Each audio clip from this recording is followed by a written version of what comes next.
down to people before 2:30, and everything's gone quite well. What time is it now? 1:40? Yeah, we're ahead of schedule.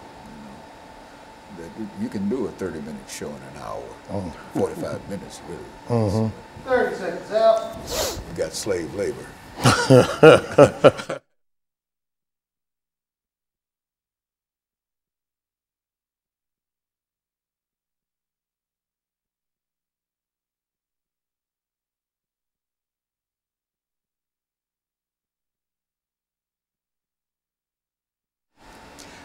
Thank you and welcome back to the final segment of the show for today.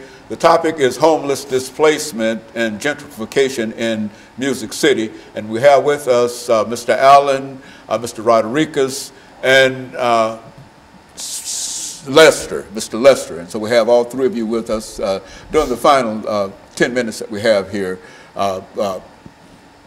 Let's start off, Mr. Allen, by talking about this issue of gentrification and the impact that it has on Nashville itself, and then you'll have 3 minutes and you'll have 3 minutes. Well, being in Nashville, I've watched Nashville change. All this land has been entrusted, so they have no place to go now but to the areas of poverty. And that's through North Nashville and into East Nashville. And about 4 weeks ago on NPR, they said that they're doing gentrification in North Nashville, East Nashville, West Nashville, and South Nashville all at the same time. No other city is doing that, even though it's gentrification going on in other cities. If you go into Salem Town, which is connected to Germantown, it looks the same now. And these people, if they didn't want to sell, they have a law called eminent domain, so they will take it. North Nashville, they are building all kind of condominiums up and down Jefferson Street. They were getting ready to try to put a police station there, and they're taking it one step at a time. When the Sufferdale new baseball stadium, that kicked off the whole ball game right there, because all you have to do is cross over Jefferson and you go into Germantown. And we see it, and it's like the preachers aren't preaching about it or talking about it, and the people act like they don't understand what's going on.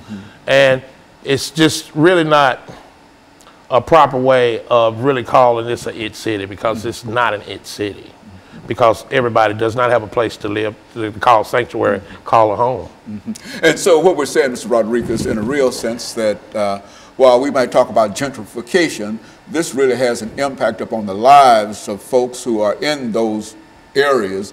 And I would imagine one of the solutions might be is to provide some kind of housing for the folks who are displaced. Is that what we're saying here? Yeah, we need to find some way to prevent the destruction of affordable housing. And one reason is because it affects African American communities in particular very hard, and that's one reason why after 1980.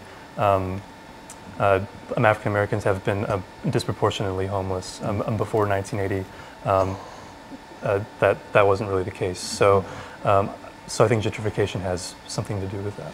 So that no matter how old the structure might be, when you remove the structure, the house itself, no matter what the conditions might have been in that house, the people still had a place to go. And when you remove the house, the people no longer have a place to go, and they are literally homeless. I guess this is what we talk about, the destruction of the homeless population. Is that what we're talking about? Yeah, it used to be a lot more common to have single room occupancy homes, different, like really lower quality homes. While not ideal, they were still something. But as urban renewal has really taken flight, that kind of housing has been destroyed in a lot of cities. Well, Mr. Lester, in view of the fact that everywhere you look, you see some kind of skyscraper going up in Nashville, which is to say that we have the ingenuity to build as many of these things as we possibly can and as fast as we possibly can. Cannot there be some kind of agreement that we can develop at least one or two of these large structures, homeless kind of structures that will allow for some of the individuals who are made absolutely homeless to have a place to lay their heads at night? Well, you point to the building of these buildings. A large part of this is tax finance. They give tax breaks to large developers, over $300 million during the period of Carl Dean, to build these places that, the theory, I suppose, is that the prosperity will trickle down. Unfortunately, it really has not trickled down. Poverty has increased dramatically in Nashville. It's, as I said, 1 in 5 now, including 35,000 children. And yes, there should be money available to build affordable housing. Now, we're not so interested in seeing it concentrate. I work with NOAA's Affordable Housing Task Force as well as a voice. And we don't really want to see it concentrated in large projects, but units spread throughout the city so as that to break up the concentrated poverty. But also money can be provided to rehabilitate housing that is falling apart or that people are in danger of losing. The problem is the mayor has conceived of it as a relatively small problem. She's pledged $10 million this year and potentially more without a permanent source of funding. That's the amount we gave to the zoo in the past couple of years. The zoo has a capital campaign of $160 million, largely for an African savanna exhibit. We feel like the city should have a larger capital campaign for people who are either homeless or who are in danger of falling into homelessness.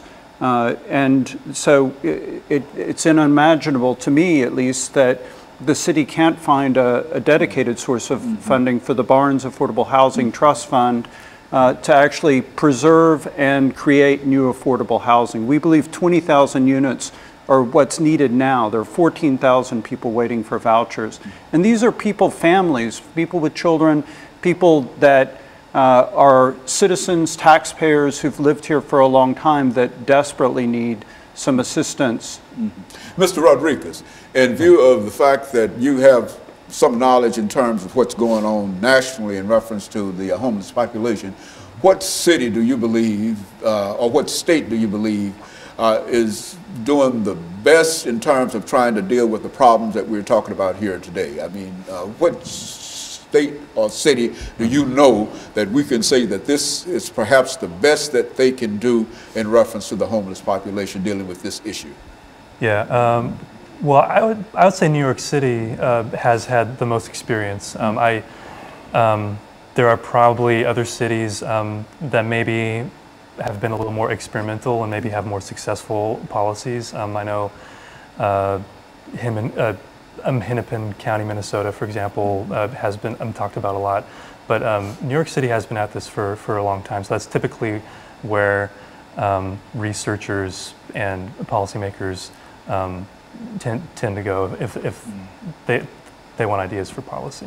Well, now, Mr. Lester, do you think that the kind of money that we spend on other issues outside of the homeless population, do you think that some of that money might be directed toward dealing with smaller units, not necessarily congregating everybody in one building, but dealing with smaller units over a widespread area? Yes, I think that would be definitely the preferred solution. The mayor's targeted some really good things towards providing more money for schools and the like, but I don't think she recognizes the severity of the problem and of the need for affordable and workforce housing. Over half the population of Nashville, the workers of Nashville, make less than $29,000 a year. And over half the renters are cost burdened. They can't really afford the housing that they're living in, which puts them in danger all the time of becoming, ending up on the street. That's exactly right. And so in a real sense, we've got a real issue here, but it's an issue that perhaps it can be solved by money. Money might not solve everything, but do you think that we can solve some of these issues by more money? I think so. That's one thing that it's going to take is money to change the policy, and then we forget about the large population that is incarcerated that have mental illness, and they don't need to be locked up, but one day they're going to be free, and they're not going to have a home. And the question that you asked Mr. Rodriguez earlier, if you look at Sacramento and Pasadena and Buffalo, they're doing a great job as far as eradicating homelessness right now. And so you would suggest those might be some issues, some areas that we might look in terms of policymakers and we're running out of time here, but let me thank the three of you for bringing that excellent information, because I think it gives us all, at least it gives me a better understanding of what's going on, because wherever I go, over in North Nashville, East Nashville, and et cetera, I see all of these New England style homes that are there, and I know that I understand all of these things are happening. And so let me thank you, and let me encourage our audience to tune in again next week for another informative edition of Comments. Thank you, and good morning.